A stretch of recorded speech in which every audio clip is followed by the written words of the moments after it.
Hey up everyone, I'm back with the lilting tones of more two-strokes this week. This is sort of an extension to the Terrifying Bikes video, which I'll link at the end. This time, I'll be focusing totally on two-strokes of all shapes and sizes, so strap yourself in for another wild ride. I'm always interested to hear about the bikes you think I might have missed too, but maybe check the video linked at the end to make sure they weren't included there, or in one of the other videos. Also, I do still try to reply to everyone, but this is getting increasingly hard, and I know I'm getting behind on it, so if you didn't get a reply to something, I'm sorry. I do my best, but sometimes even after spending several hours at it, there are still many left unanswered. Now, I have said 15, and that's sort of right depending on how you group some of the bikes together.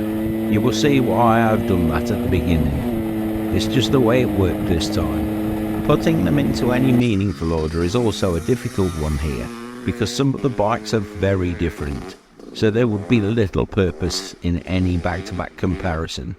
So I'm just starting from the less surprising choices and moving on through the less well-known motorcycles. First is a motorcycle that missed out on the Ton Up 250s motorcycles video. The Suzuki T250, T20 Super 6 and the X6 Hustler are all grouped together here for obvious reasons. Although called the X6 Hustler, the T20, the T21 and the Super T21 at various points in different countries. In Japan, it was always known as the T250. This popular twin-cylinder 250cc two-stroke was produced by Suzuki from 1966 to 1972, and sold even after that. It produced 33 horsepower, which was actually 3 horsepower more than the GT250 that replaced it, so you can see why customers continued to chase them even after the new model was released. The 6-speed box made the Super 6 a more usable two-stroke, and the power delivery was smooth. It was a more frantic ride than its 4-stroke competitors, but for the rider prepared to dance on the gearshift while exploring the full rev range, it was an exciting ride. Today, it's still remembered along with the T500 Titan and the lesser-known T350 Rebel as one of the motorcycles that cemented Suzuki's place as one of the big 4 Japanese companies that would change the industry forever. After the T-Series Suzuki, a new war began. Bigger capacity bikes and more cylinders became the norm. To compete, Suzuki released an all-new range of two-stroke triples. The smallest was the GT380, and the biggest was the now fabled Water Buffalo, the water-cooled GT750. The GT550 sat in between, and all of them had a certain charm. The 750 was the biggest of all the two-stroke motorcycles of its day, weighing 230 kilos, or just over 500 pounds. It was built as much more of a touring bike than its Kawasaki competition. The water-cooled engine made it a quieter motorcycle to ride too, so it was a better bike for long-distance travel than the Kawasaki H2. Handling was always going to be compromised on such a big motorcycle, and although not as nervous as the early H2, it could quickly get you into trouble if you weren't careful. The suspension was soft, and what started as a wallow could quickly end up feeling like the frame was made of dough. Not the best situation when you have a screaming 70 horsepower two-stroke triple between your legs. Moving down in capacity, I will be clear and say I've only ridden a GT550 once, so I can't make too many comments, but it did produce a healthy 50 to 55 horsepower and was comparable in performance to the increasing number of middleweight 4-strokes on the market at the time. However, sales-wise, that just wasn't enough. It just wasn't as popular as the earlier T500 Titan, and after just 4 years it was discontinued. The GT380 is the one that I would probably put in my garage first. Although not as light and sporty as the RD400, it was a comfortable bike with more room for a passenger. The engine was a solid lump that produced around 40 horsepower, and as with all the triples, they still have a cult following today. Simple to maintain compared to the 4-strokes, and enjoyable to ride all day long, they were a great balance between performance and comfort in a practical and well-built package. The GT range as a whole left an indelible mark on motorcycle history and continued to build on the legacy the T-Series had laid the foundations for at Suzuki. Next, we have a motorcycle that epitomises the statement that bigger isn't always better. Looking back now, Yamaha were actually late to the game with the RD350.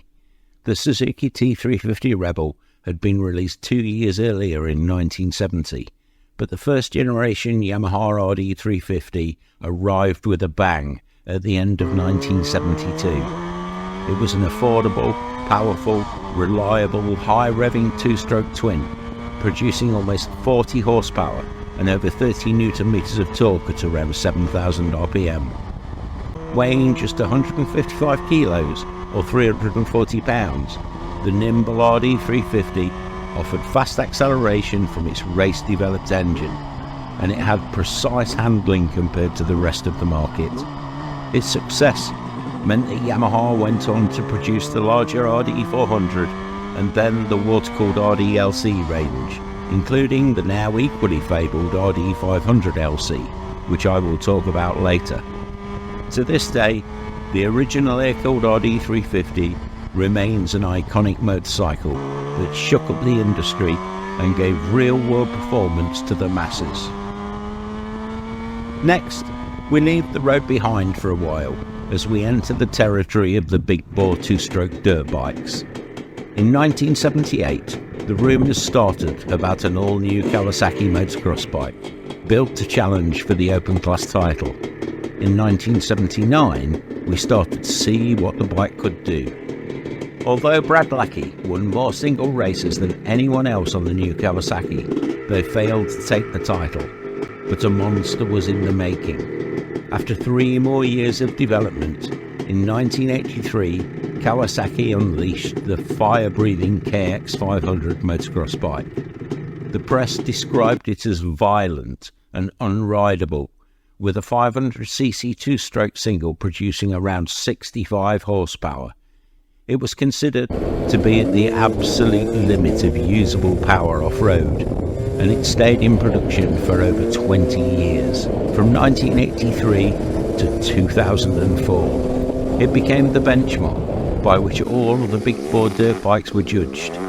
The KX500 was an immensely powerful bike, and weighing in at just 105 kilos or 230 pounds, it had an incredible power-to-weight ratio. Unlike the TM400 Suzuki we featured in the Dangerous Motorcycles video linked at the end, the strength was there with the Kawasaki, as well as the power. Part of the weight loss regime had been the implementation of the race-developed unitrack rear suspension, but it seemed like every engineering decision had been carefully considered to either save weight or increase power. King of the big-bore dirt bikes, the KX500 dominated motocross for over a decade and still retains its unrivaled reputation to this day.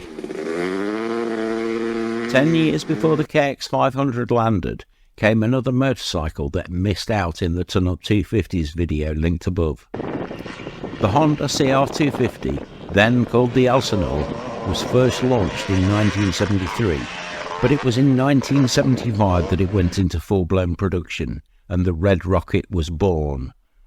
The 250cc 2-stroke single was nimble, fast, easy to ride, and had bomb-proof reliability compared to any of its competition. Producing over 35 horsepower standard and weighing just 100 kilos or 224 pounds, it set new standards of both performance and reliability. It dominated motocross for the next 5 years and only went out of production in 1983. It earned itself the sort of legendary status that few bikes have ever achieved, and its increasing rarity can make what was once an affordable motorcycle beyond the reach financially of many now. But they will always be remembered as one of the giants of the motocross world. Something to remember, which I rarely mention in the videos, we do print the best biker merchandise you will find anywhere on the planet, and worldwide distribution has been in place for a long time now. Buying either direct from the website or via the Redbubble shop link below in the description helps with the endless repair bills and to keep the channel running. It gives me the time to research the articles properly without rushing. We print everything from t-shirts to phone cases, and there rarely is something for everyone somewhere. I thought the May Spontaneously Talk About Two Strokes t-shirt you can see here was an apt way to show you what we do. And it's available on the link below in the description, but there are many more. If there's anything you want that you can't find, drop me a message via the contact form on the website and I will see what I can do to help. I do appreciate the support you all give me in sales, views, likes and the endless chats we have in the comments. Without that support, the channel just wouldn't exist. Anyway, enough of that. Next, we have a very special motorcycle that I mentioned earlier. The Yamaha RD500LC arrived in 1984 as the road-going version of Yamaha's Grand Prix race bike, the YZ490. This is a motorcycle that will always be associated with one man, not a designer, but a rider, a naturally talented racer of the highest degree. That man was Kenny Roberts.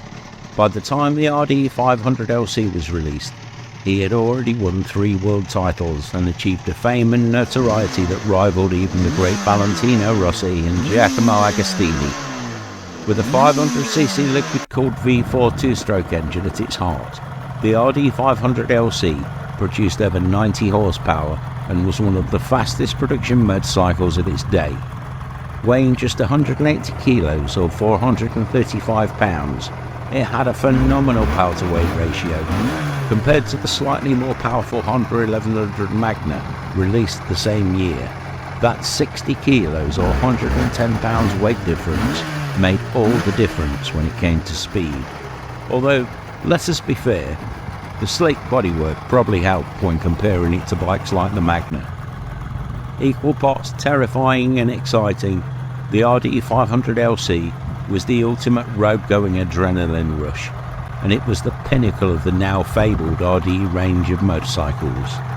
In a world of ever more powerful race-bred motorcycles, these bikes weren't always the fastest, but they were a consistently better all-round package than any of the other race replica motorcycles that had ever been produced at that time, in my humble opinion.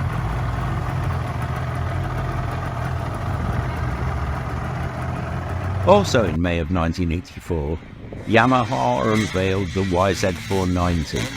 It was the evolution of 8 years of work developing the previous YZ400. The 487cc two-stroke single made around 55 horsepower, so it didn't make quite as much power as the KX500, but it was still renowned as a motorcycle that took no prisoners. Arm-stretching torque and sharp geometry made it a handful for all but the best riders, but when in the hands of a good rider, it could devastate the opposition. At 105 kilos or 238 pounds, the YZ490 would clear jumps others wouldn't dare to attempt, and its success paved the way for Yamaha's future in the world of motocross. Something here that I do find quite interesting and a little amusing. We grew up with these bikes, and at that time they were honestly too much for most riders to handle. Yet now, when we are older and less fit, somehow we're drawn to them. Yes, experience can help, but mastering a full-blooded two-stroke big-bore dirt bike like the YZ490 and KX500 is no easier now than it was when I was young, that's for sure. One advantage we do have is a long list of modern parts and upgrades to help improve on the originals, and that does help. But don't be fooled into thinking these bikes became easier to ride somehow in the intervening years. They are still a handful, and getting the most out of them is quite honestly beyond the skill levels of the average rider. Now we start to enter less familiar territory, and some of the bikes are the ones you highlighted that I had missed in various other videos. Back in the 1970s, racing motorcycles were very different. What you would see on the track outside of the Grand Prix circuits was usually powered by a 250cc two-stroke single or a big old 504-stroke single. There were exceptions like the MV, Gilera and others, but they weren't common. The two-strokes were light and agile, and faster than you might think. Formed by one of the founders of Montesa, by the late 1960s, Bultaco had built a reputation for off-road motorcycles. The Spanish manufacturer had developed a good network of small shops in the US, and they catered mainly for racing enthusiasts, but their dirt bikes sold well. However, their road bikes were built mainly for the home market, so many of these bikes never really got a chance. Spain built a lot of motorcycles in the 1950s, but by the late 60s, the government had put restrictions in place that meant any manufacturer could only build one engine design in various capacity options. Knowing they could only build one engine, Bultaco were forced to put all their eggs in one basket, and the result was truly astounding. The Bultaco Metralla used a 32 horsepower 250cc version of their two-stroke engine, and the entire motorcycle weighed just 113 kilos or 250 pounds. Now, bear in mind that most cars from that era didn't put out 32 horsepower, and most of the motorcycles that did weighed a lot more. At the time, 100 miles an hour was the target for all fast production motorcycles, and the Metralla could just about get there straight out of the crate. For a time, the Bultaco Metralla was recognised as the fastest two-stroke street bike in the world. One magazine at the time described riding the Metralla as like throwing a smoke bomb into a hornet's nest and then climbing on. The skinny tyres and less than prolific brakes must have made for a very exciting, if at times unnerving, ride. Next, and released around the same time, was the Bridgestone GTR350. It made its debut in 1968 with an all-new 350cc two-stroke parallel twin engine. The engine broke new ground. It was one of the biggest capacity two-strokes at the time to use rotary disc valve induction instead of straightforward piston port fueling. This allowed non-symmetrical inlet port timing and space for a rear scavenging port. This improved both power and efficiency. The disadvantages were a higher manufacturing cost and a wider motor, but it was a major leap in two-stroke performance. Unlike the competition, the Bridgestone disc valve was built entirely from plastic, which solved the delamination issues that caused problems for many other manufacturers when trying to introduce disc valves into higher performance engines. The GTR350 weighed around 160 kilos or 350 pounds, so it wasn't the lightest, but that 350cc engine produced about 40 horsepower around 5 years before the RD350 mentioned earlier rolled onto the market. With a faster quarter-mile time than most motorcycles twice its size, the Bridgestone would set a new performance benchmark for the other Japanese companies to aim for. This is another one of those motorcycles where the more I dig, the more interesting it gets. It even has its very own conspiracy theory baked into its history, but that is a story for another day. As well as the disc valves, the Bridgestone GTR350 came equipped with other exciting technology. Instead of the usual cast iron barrels or aluminium barrels fitted with iron liners, Bridgestone developed a cylinder coating by literally atomizing chrome wire in a controlled explosion inside the barrels. This coated the cylinder wall with an even layer of far harder and more reliable coatings. They also used a dry air-cooled clutch, similar to the one developed for the AJS Porcupine and which later became synonymous with the Ducati name. Bridgestone was so confident in the build quality of these fantastic motors that they were supplied complete with a factory-produced manual showing the owners how to extract more power. Many were highly tuned and used successfully in competition, where they became renowned for their reliability as well as their performance and excellent handling.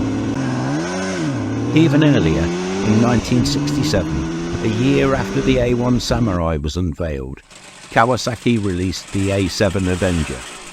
One of Japan's earliest 350cc street bikes, this simple and reliable two-stroke disc valve parallel twin was fast enough to get the designers of every other Japanese manufacturer looking for answers. The engine was identical to the A1 Samurai in every way except for the oversized barrels, pistons and head that gave it the extra capacity. Unlike most two-strokes of the time, as well as the oil was fed in with the fuel, additional oil was injected directly into the main bearings of the crank journals. In another breakthrough, in 1969, it became one of the first motorcycles to do away with points and use a capacitor discharge-based ignition system, an innovation we have all appreciated over the years, I'm sure. Although it wasn't as simple as adding the extra cylinder like they might have hoped, the A7 Avenger engine was vital to Kawasaki when designing the 500cc triple engine for the H1, which I featured in the Fast and Furious 500cc bikes video linked above. As an addition here, I have a question. Disc valves had been used on smaller engines before, but Kawasaki and Bridgestone managed to bring this technology to market first in the larger capacity sector, despite the fact that Suzuki had stolen similar plans from MZ several years earlier. Why were Suzuki so late to the party? Answers below in the comments please if any of you have any insight. Now, to finish today's list, we have something both exotic and unusual. The Gilera NGR250 was only made for 2 years, from 1984 to 1985. By then, the world had drowned in full-bore race replica multi-cylinder bikes that were literally race bikes with lights. The Gilera wasn't. But it was a fantastic little bike, built around a lightweight frame with bodywork that made it look like a miniature GPZ. The NGR250 is a rare sight on the roads today. It used the 250cc liquid-cooled single-cylinder engine, which produced around 40 horsepower at 7,500 RPM and 30 Newton meters of torque at around the same point. Weighing just 138 kilos, or just over 300 pounds, it was a lightweight sports bike with razor-sharp steering, but the package was less frantic and not as highly strung as the new Japanese race replicas.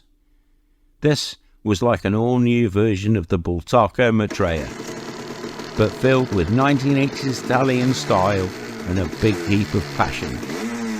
Compared to the new Japanese two-strokes, it was easy to ride and had great pull from low revs for a two-stroke, but it came at a time when the popularity of both two-strokes and 250cc motorcycles in general was on the wane.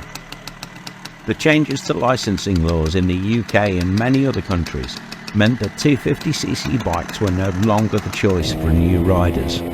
This was an era when the 125cc engine would take over in the starter bikes of learners, and the sales of 250cc bikes just kept falling.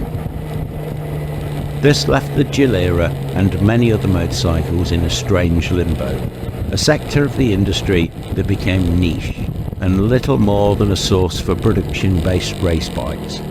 The build quality of the Gilera was undeniable, and the 5-gallon tank, twin front discs and a fully adjustable Marzocchi suspension setup made it a practical, smooth and comfortable ride that was as simple to maintain as it was to ride. It did mark an end of an era in many ways, the beginning of the end for the simple but powerful two-stroke single. A few high-performance multi-cylinder two-stroke bikes continued for a short while, but as racing and motocross moved to four-strokes, the writing was sadly on the wall for the humble strokers.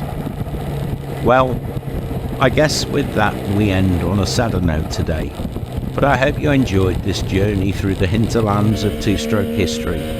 I hope you had at least a surprise or two, and hopefully, like me, you learned a little too. I will leave you with some of those mesmerising two-stroke soundtracks to end with, because I know that's a big part of what endeared these amazing bikes to us all. Thanks for watching, and as always I look forward to hearing your comments.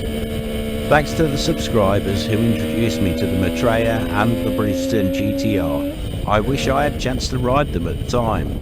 Both do sound like they were fantastic little bikes with a bag full of attitude. I hope you've enjoyed this video and can take the time to look around the channel to see some of the others. Don't forget to hit the like button and subscribe to the channel if you haven't already. Subscribing will mean you get to find out first when our regular updates, news, views and other videos go out each and every week. Please share the video with anyone you think might be interested too if you would. You can visit the website or the Red Bull shop linked in the description below for the best biker t-shirts and other merchandise too. There are more exciting motorcycle adventures and other stories from the shed and beyond on the website, so why not grab a cuppa and take a look around. You won't be disappointed. Thanks for watching. I hope you have had some great riding days. Ride free everyone.